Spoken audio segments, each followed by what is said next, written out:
Border का area है, हमारी भारत और पाक की सीमा पे बसी हुई मेरी विधानसभा है। तो सरकार से मेरा निवेदन भी रहेगा, नगर पालिका के बनने ये लायक हैं। तो आज 40,000 की आबादी है, आज निकासी से हम जूझ रहे हैं। अगर जहाँ कोई कार्यालय देखें तो एडीजे कोर्ट है, हमारे एसीजीएम कोर्ट है, एमजीएम कोर्ट है, उपखंड कार्यालय है, बहुत बड़ी हमारी धान मंडी है। अगर इस जगह को हम नगर पालिका बना देते हैं तो हमारी निकासी की समस्याएं, जो हमारे बहुत से ऐसी समस्या जिनका स्वतः ही निदान हो सकता है। 6 महीने के अंदर भजन सरकार ने क्या किया, हमें तो ये बताएं। सिवाय कांग्रेस की आलोचना के, सिवाय कांग्रेस ने जो कार्य किए हैं उनकी जांच के अलावा, समीक्षा के अलावा कोई काम नहीं किया। बच्चियों के संबंध में, शिक्षा के क्षेत्र में, कि हमारे गवर्नमेंट कॉलेज एक ही हैं अनूपगढ़ के अंदर। तो मैं सरकार से मांग करूंगी कि शिक्षा के क्षेत्र में एक गर्ल्स कॉलेज, लड़कियों के लिए कॉलेज दिया जाए गढ़साना के अंदर। एक हमारा जो परिवहन कार्यालय है जो गंगानगर लगता, वो भी हमें दिया जाए।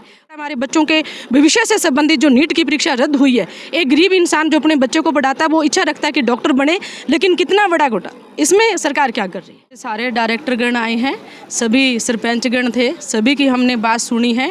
सभी विभागों के अधिकारी और कर्मचारीगण थे, जिनकी जो समस्या थी विभाग बार हमने चर्चा की है। उन समस्याओं का समाधान करने का हमने डायरेक्शन दिए, दिशा निर्देश दिए हैं। तो आज की हमारी जो साधारण सभा की बैठक बहुत अच्छी रही, बहुत अच्छी। चाहे पेयजल की समस्या थी, चाहे कृषि विभाग से संबंधित समस्या, चाहे स्वास्थ्य विभाग से, पुलिस विभाग से, चाहे राजस्व विभाग, हर विभाग से संबंधित हमारी समस्या जनप्रतिनिधि ने उठाई और बहुत अच्छी हमारी वार्ता रही। अच्छा विधायक जी, इससे पूर्व में जो साधारण सभा थी वो स्थगित हो गई थी, तो आज 1 तारीख को किस प्रकार से शुरुआत हुई? क्या कोई ऐसा विवाद आज देखने को मिला है? नहीं मिला? नहीं मिला। देखो, जो बैठक के अंदर अनुमत है वो सारे जनप्रतिनिधि बैठे थे, सबकी हमने बात सुनी है।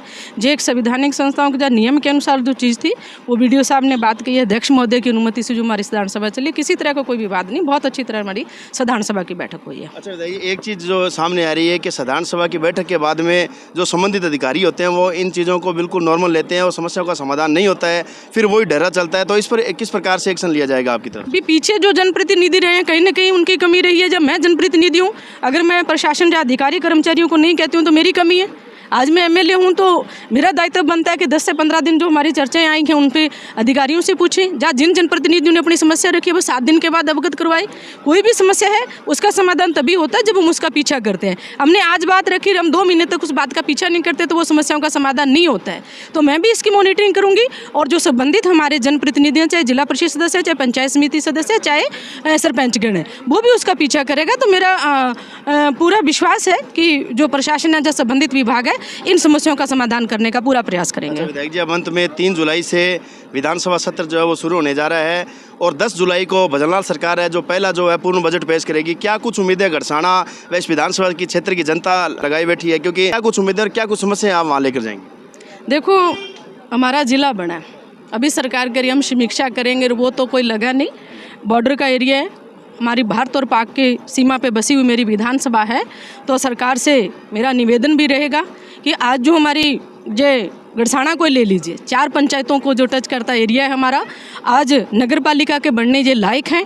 तो आज 40,000 की आबादी है, आज निकासी से हम जूझ रहे हैं। अगर जहाँ कोई कार्यालय देखें तो एडीजे कोर्ट है, हमारे एसीजीएम कोर्ट है, एमजीएम कोर्ट है, उपखंड कार्यालय है, बहुत बड़ी हमारी धान मंडी है। अगर इस जगह को हम नगर पालिका बना देते हैं तो हमारी निकासी की समस्याएं, जो हमारे बहुत से ऐसी समस्या जिनका स्वतः ही निदान हो सकता है। इसके साथ साथ बच्चियों के संबंध में, शिक्षा के क्षेत्र में, कि हमारे गवर्नमेंट कॉलेज एक ही हैं अनूपगढ़ के अंदर।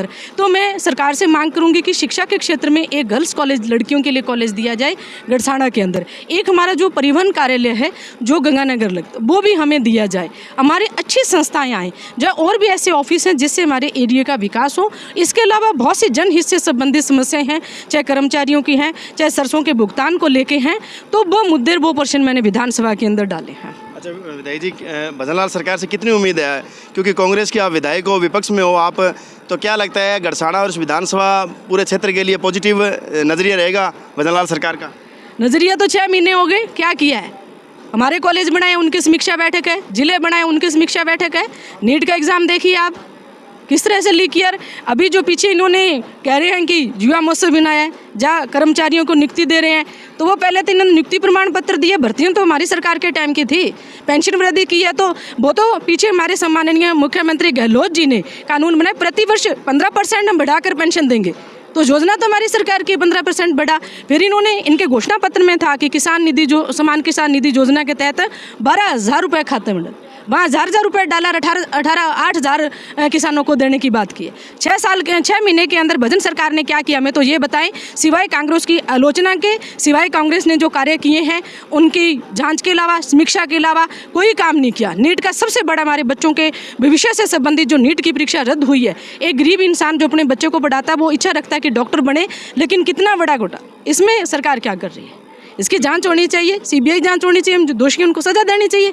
हमारी सरकार ने, जब रीट का एग्जाम था पीछे, बच्चों के आने जाने की प्रॉपर व्यवस्था थी, ठहरने की व्यवस्था थी, लेकिन फिर भी शिकायत मिलने के ऊपर वो परीक्षा रद्द की गई थी और 50,000 जो हमारे बच्चे थे उनको, वहाँ अभ्यर्थियों को नियुक्ति दी गई थी। बिल्कुल विधायक जी, आप जनता को आपसे उम्मीद है, क्योंकि इस इलाके के विधायक के रूप में आपको चुनकर यहाँ से जनता ने विधानसभा में भेजा है, तो आप तमाम जनता को हमारे चैनल के माध्यम से क्या कुछ अपील करेंगे, क्या उनको मैडम संदेश दिया जाएगा? देखो, मैं विधायक बाद में हूँ, पहले मैं एक बेटी हूँ मेरी जनता की, तो मैं भी जनहित से संबंधित मुद्दे मेरे जनप्रतिनिधि बताते हैं, फील्ड में लगातार मैं रह रही हूँ।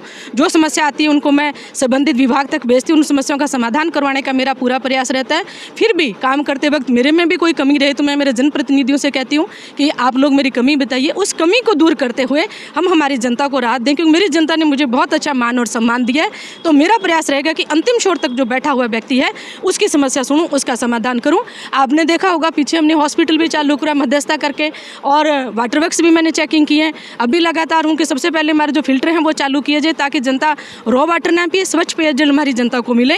तो स्कूलों का है, चाहे RMRs की जो बैठकें लेके, मैंने हीट वेव थी उस टाइम भी एसीओ की व्यवस्था, पानी की व्यवस्था हॉस्पिटलों में थी। जो मेरे सामने समस्या आ रही है उनको लगातार मैं ले रही हूँ, उन समस्याओं का संबंधित विभाग के माध्यम से समाधान करने का मेरा पूरा प्रयास है। बहुत धन्यवाद। तो देख सकते हैं, ये थे हमारे साथ अनूपगढ़ विधायक शिमला जी नायक। स्मृति गढ़साना की साधारण सभा में शानदार तरीके से बैठक हुई है और इस बैठक के अंदर तमाम प्रशासनिक अधिकारी व जनप्रतिनिधि मौजूद रहे व जनता की जो समस्या है वो यहाँ पर उठाई गई। और विधायक शिमला नायक ने कहा है कि निश्चित तौर पर इन पर जो है वो निस्तारण होगा। और भजनलाल सरकार जो है वो 10 जुलाई को पूर्ण जो बजट है वो पेश करने जा रही है। वो उसमें आम जनता की, गढ़साना क्षेत्र की जनता की बहुत सी ऐसी उम्मीदें हैं कि भजनलाल सरकार से काफ़ी सौगातें मिलने की जो उनकी उम्मीदें हैं, वो कितनी उम्मीदें जो है वो पूरी होगी, ये चीज़ें देखनी अभी बाकी है। क्योंकि विधायक शिमला नायक ने इस इलाके की तमाम समस्याओं को लेकर विधानसभा सत्र में उठाएंगी। अब आने वाले समय में किस प्रकार से इस इलाके की जो समस्या का समाधान होगा, वो तमाम चीज़ें अभी देखनी बाकी है। मेरे सहयोगी साथी संजीव के साथ रमेश मेघवाल, गढ़साना।